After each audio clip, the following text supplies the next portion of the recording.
Hello friends, ఈరోజు మనం చెప్పుకోబోయే స్టూడెంట్స్కి సంబంధించిన ఇంకో స్కాలర్షిప్ పిఎం యశస్వి యోజన 2022 సంవత్సరంలో కేంద్ర బీజేపీ ప్రభుత్వం ఈ పిఎం యశస్వి స్కాలర్షిప్ స్కీమ్ని తీసుకువచ్చింది. ఈ స్కాలర్షిప్ కేవలం 9th మరియు ఇంటర్ ఫస్ట్ ఇయర్ చదువుతున్న స్టూడెంట్స్కి మాత్రమే. ఈ స్కీమ్కి అప్లై చేసుకోవాలి అనుకుంటున్న విద్యార్థులు అప్లికేషన్ లాంటి వాటి కోసం ఎలాంటి డబ్బు చెల్లించాల్సిన అవసరం లేదు. అయితే ఈ పిఎం యశస్వి స్కీమ్ ద్వారా 9th క్లాస్ స్టూడెంట్స్కి సంవత్సరానికి 75,000 రూపాయల స్కాలర్షిప్, అలాగే 11th క్లాస్ చదువుతున్న అంటే ఇంటర్ ఫస్ట్ ఇయర్ చదువుతున్న స్టూడెంట్స్కి 1,25,000 రూపాయల స్కాలర్షిప్ కేంద్ర ప్రభుత్వం అందిస్తుంది.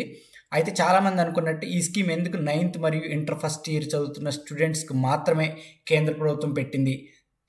దీనికి కారణం సెకండరీ స్కూల్ మరియు 10th క్లాస్ తర్వాత ఎడ్యుకేషన్లో డ్రాప్ అవుట్స్ అంటే చదువు మానేయటం చాలా ఎక్కువ శాతంగా ఉంది దేశంలో.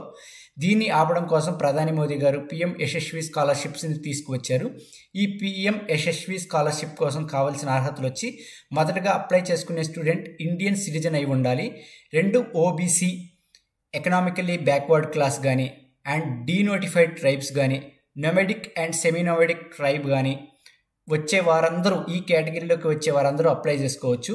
సో అలాగే ఈ స్కీమ్ అప్లై చేసుకోవాలి అనుకునే విద్యార్థులు తల్లిదండ్రుల ఆదాయం వచ్చేసి సంవత్సరానికి 2,50,000 కంటే మించి ఉండకూడదు. ఈ పిఎం యశస్వి స్కాలర్షిప్ కేవలం 9th క్లాస్ మరియు 11th క్లాస్ అంటే ఇంటర్ ఫస్ట్ ఇయర్ స్టూడెంట్స్కి మాత్రమే. కాబట్టి ఈ స్కీమ్ కోసం అప్లై చేసే విద్యార్థులు 8th క్లాస్ మరియు 10th క్లాస్ పాస్ అయి ఉండాలి. ఇప్పుడు ఈ పిఎం యశస్వి స్కాలర్షిప్ కోసం ఎలా అప్లై చేసుకోవాలో చూద్దాం. స్కాలర్షిప్ కోసం ఆన్లైన్లో నేను మీకు ఇచ్చిన లింక్ ద్వారా డిస్క్రిప్షన్లో ఇచ్చాను, ఆ లింక్ ద్వారా అప్లై చేసుకోవచ్చు. లేదా నేషనల్ స్కాలర్షిప్ పోర్టల్ ద్వారా కూడా మీరు పిఎం యశస్వి స్కాలర్షిప్ కోసం అప్లై చేసుకోవచ్చు. ఈ నేషనల్ స్కాలర్షిప్ పోర్టల్ గురించి ఇంతకుముందు మనం వీడియో చేసాం, దాని లింక్ కూడా డిస్క్రిప్షన్లో ఇస్తాను, తప్పకుండా చూడండి.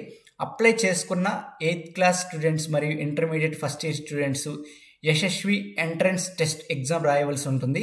ఈ ఎగ్జామ్లో పాస్ అయిన వారికి మాత్రమే కేంద్ర ప్రభుత్వం ఈ స్కాలర్షిప్ను అందిస్తుంది. యశస్వి ఎంట్రన్స్ టెస్ట్ డేట్ మరియు రిజల్ట్ అంతా కూడా ఈ వెబ్సైట్ ద్వారానే కేంద్ర ప్రభుత్వం ఆన్లైన్లో ప్రకటిస్తుంది. అలాగే పిఎం యశస్వి యోజన కోసం కావాల్సిన డాక్యుమెంట్లు వచ్చేసి, అప్లై చేసుకునే స్టూడెంట్కి ఆధార్ కార్డు ఉండాలి.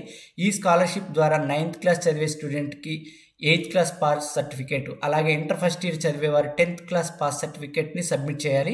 Income proof certificate, caste certificate, అలాగే ఒక పాస్పోర్ట్ ఫోటోగ్రాఫ్ని కూడా సబ్మిట్ చేయాలి.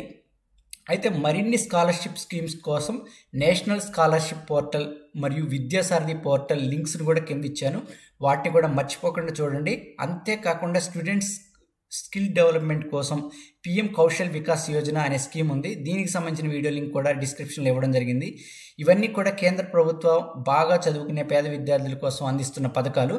కాబట్టి మీకు తెలిసిన స్టూడెంట్స్ అందరికీ ఈ పథకాలు అప్లై చేసుకోవడానికి ఈ వీడియోలను షేర్ చేయండి. రేపు మళ్ళీ ఇంకొక కేంద్ర ప్రభుత్వ పథకంతో మళ్ళీ కలుసుకుందాం. జై హింద్.